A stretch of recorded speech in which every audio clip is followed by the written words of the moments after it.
Maswerteng hapon po mga ka-STL. Narito na po ang resulta ng STL Muntinlupa para sa araw na to, 2nd draw, December 4, 2024. Araw ng Miyerkules. Naway ang mga natayan nyo pong mga numero kanina ay manalo nawa ngayong hapong ito, 4 PM. Kaya kunin nyo na po yung mga tickets. Narito na po ang resulta.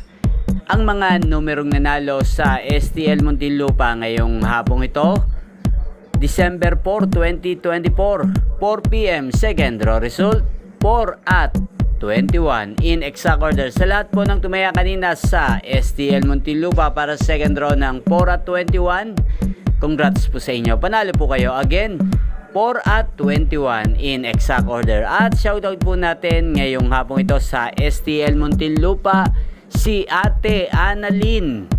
Ate Annalyn ng Muntinlupa, shoutout po sa iyo. Naway nasa mabuti ka pong kalagayan. At sa lahat po ng mga taga Muntinlupa dyan, shoutout po sa inyo. Inyo pong napanood ang resulta ng STL Muntinlupa sa channel na to, Roderick Hernandez TV.